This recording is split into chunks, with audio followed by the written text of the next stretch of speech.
8h28, seguimos juntos aqui no Novo Dia da CNN Brasil, nesta quinta-feira, dia 29 de setembro de 2022.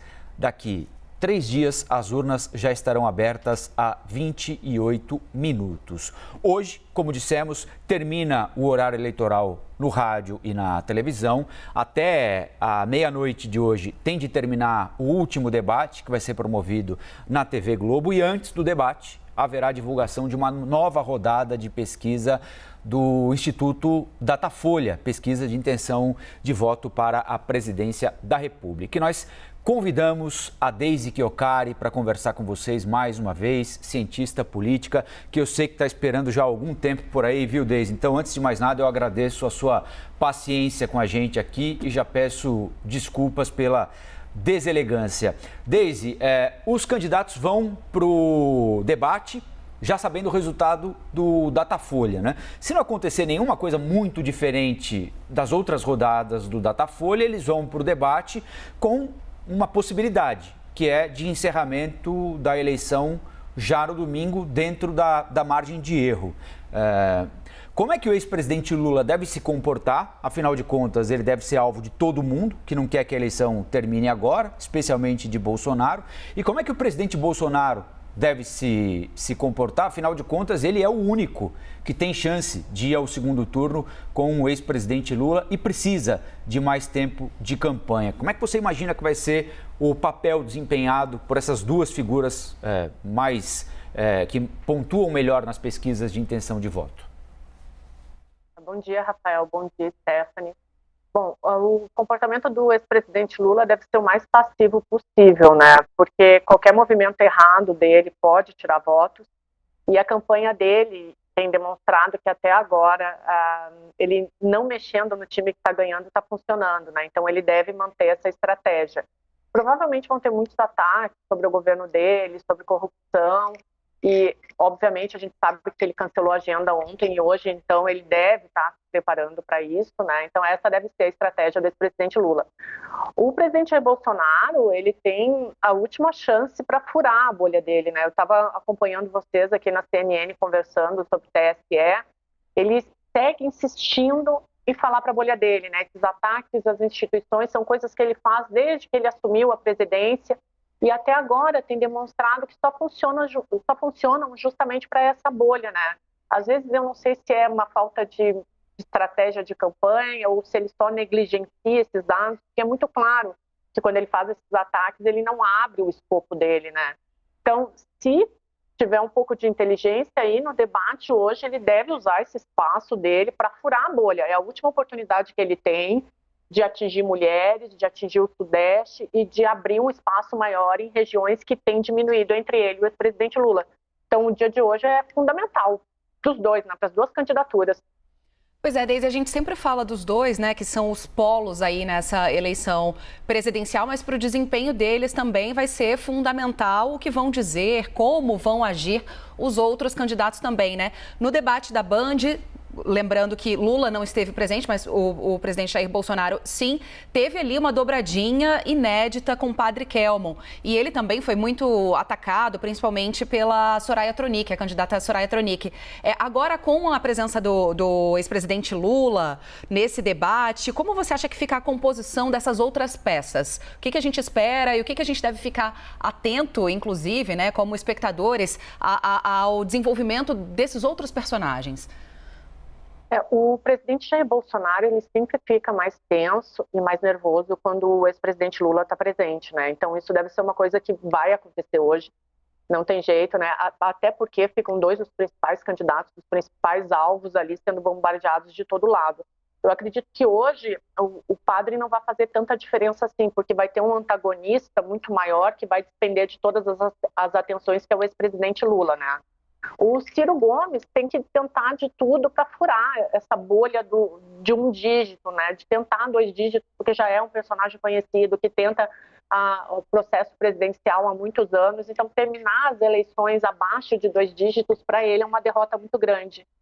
A Tebet foi muito bem no último debate. Eu sempre falo isso. Assim, acho que a grande vencedora do debate do SBT foi a Tebet, porque ela se posicionou, foi um pouco mais do que ela era na CPI, que era o que todo mundo esperava dela.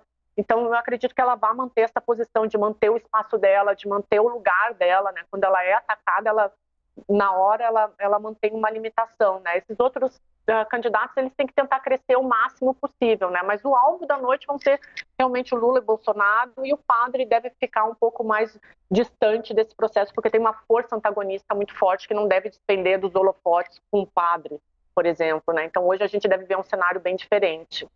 Deise bem lembrou, deixa eu só corrigir, claro. Rafael, rapidinho, porque eu falei, claro, né, do último debate, foi o debate realizado aqui pela CNN no consórcio, não foi o da Band sim, todos estiveram presentes. Deise já arrematou aí na resposta dela. Obrigada, Deise. Deise, o ex-presidente Lula tem dedicado uma parte importante da agenda dele nesses últimos dias para demonstrar apoio de figuras que fizeram oposição a ele ao longo da história recente, né? Economistas ligados ao PSDB, que certamente foram atraídos ali por Geraldo Alckmin, ex-ministros do Supremo Tribunal Federal, Joaquim Barbosa, que foi o relator do mensalão no Supremo, Miguel Reale Júnior, que foi um dos signatários do pedido de impeachment da ex-presidente Dilma Rousseff, e hoje ou ontem, não vou me lembrar agora, o presidente Bolsonaro colocou uma foto do ex-presidente Lula acompanhado de tucanos e gente que não estava com ele, dizendo: essa é a reação do sistema, porque o sistema não me quer, porque eu sou o antissistema, eu vim para mudar tudo que está aí. Qual discurso cola mais? O do Lula, dizendo: olha, o nosso adversário é tão ruim que até os meus inimigos estão comigo, meus adversários estão comigo. Ou do Bolsonaro, dizendo: ó, estão vendo? O mal está todo ali. Todo o mal se juntou, no final das contas era tudo igual, porque eu sou o diferente. Algum cola mais para além da bolha para a qual eles já falam, Deise? Olha, Rafael, acredito que isso a gente só vai saber mesmo no dia 2, mas é muito interessante porque a política nos últimos anos ela tem sido de um hiato, né? Eu retomo isso porque é muito importante para a gente entender o contexto.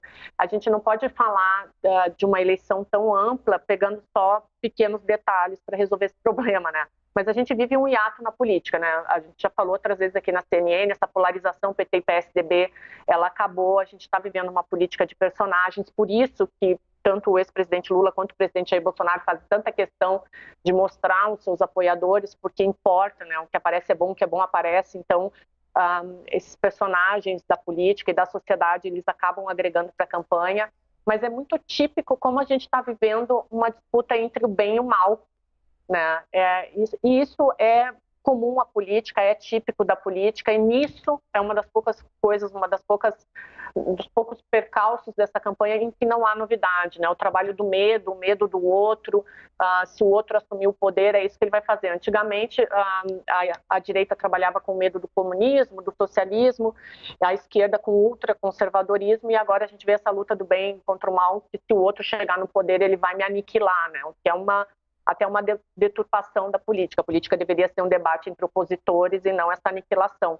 Mas para saber o efeito disso é realmente só dia 2. Mas essa luta entre o bem e o mal ela é muito comum na política e a gente vê sempre, agora com outros nomes e outros personagens. Mas funciona muito agregar esses personagens da sociedade que estavam até fora do jogo político e de repente reaparecem, colocando como possível salvador da pátria o A ou o B, né? Isso tem um impacto muito mais forte.